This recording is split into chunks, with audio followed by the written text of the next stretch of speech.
Assalamualaikum warahmatullahi wabarakatuh. Ketemu lagi dengan saya Elpray di channel Jak Orang Mati. Oke pemirsa, pada video kali ini saya akan menceritakan atau berbagi pengalaman, pengetahuan ya, semoga menjadi manfaat bagi pemirsa ya. Mungkin ada beberapa orang yang telah mengetahui, tapi di sini saya menjelaskan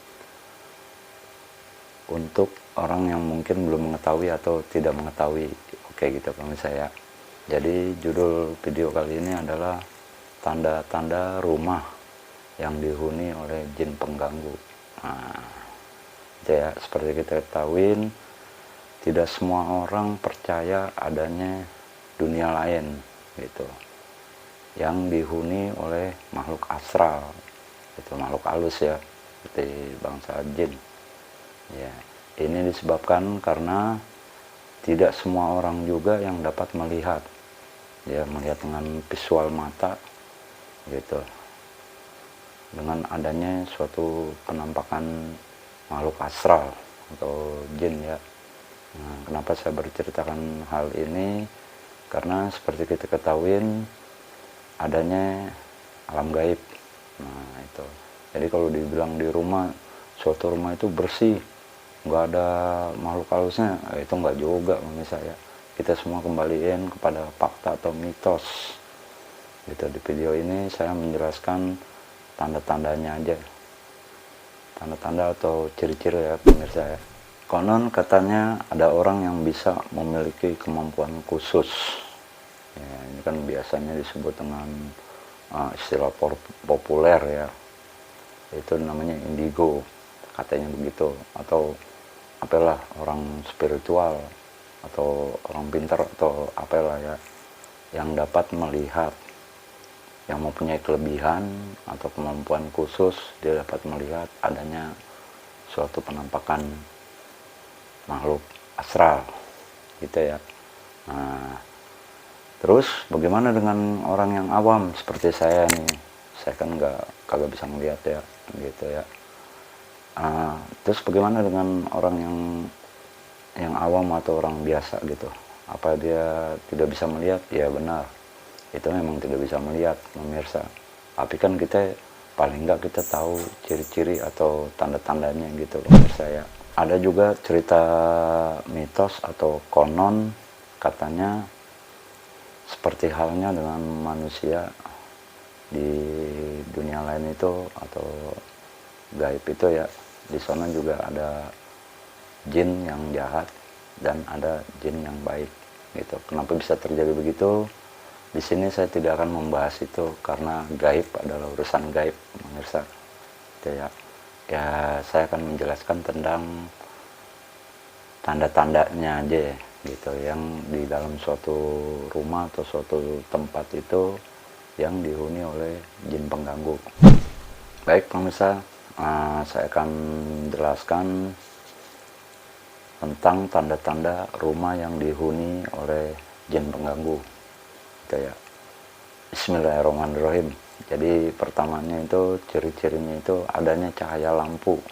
Cahaya lampu, kita perhatikan lampu di suatu ruangan itu yang tiba-tiba nyala, tiba-tiba mati, kemudian berkedip-kedip gitu pemirsa. Itu biasanya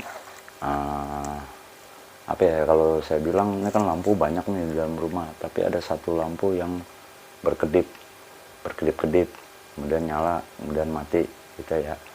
Yang kedua adalah adanya benda-benda yang bergeser, yang digeser ke sana ke sini, bergerak perlahan, atau bisa juga dengan piring gitu pemirsa, yang tiba-tiba lempar, pecah gitu ya.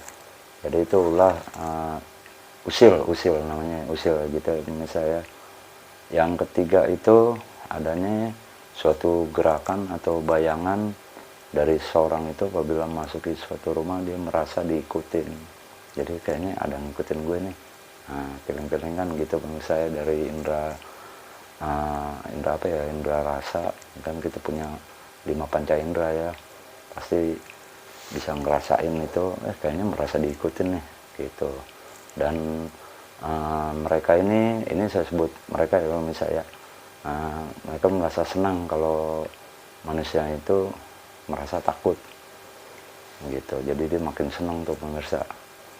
Oke, tanda-tanda yang keempat, apabila kita di suatu ruangan tiba-tiba kita ada yang merasa melempar gitu ya, melempar batu, pasir atau kerikil atau benda-benda kecil gitu. Ada yang nyiram nih. Nah, terlebih dahulu di sini saya garis bawain, terlebih dahulu di situ kita harus pastiin dulu di dalam ruangan itu tidak ada orang pemirsa. Takutnya kan ada ngiseng jahil gitu ya. Kalau sudah kita pastikan tidak ada orang, itu kemungkinan besar itu memang ada yang usil gitu. Dia usil pemirsa gitu ya. Yang kelima itu adanya sebagian barang yang hilang di dalam rumah itu. Nah, hilangnya ini ada dua pemirsa gitu. Kategori hilang kan ada pencuri masuk dalam rumah gitu, atau orang yang nyimpen itu lupa. Nah, hilang yang di dalam versi saya yang maksud ini adalah yang pertama adalah memang hilang diambil. Kok bisa diambil? Ya dia itu kan memang sukanya mencuri pemirsa gitu.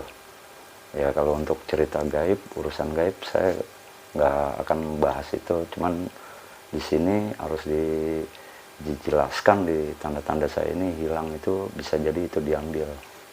Gitu. Setelah kita memperhatikan dua tanda yang biasa tadi ya pemirsa ya.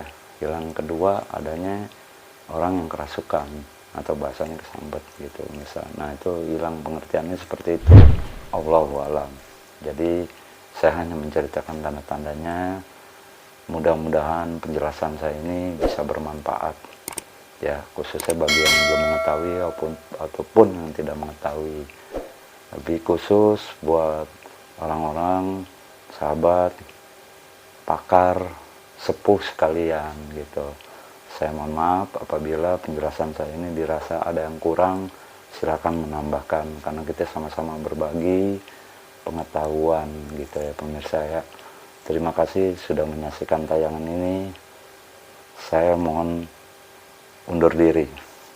Assalamualaikum warahmatullahi wabarakatuh.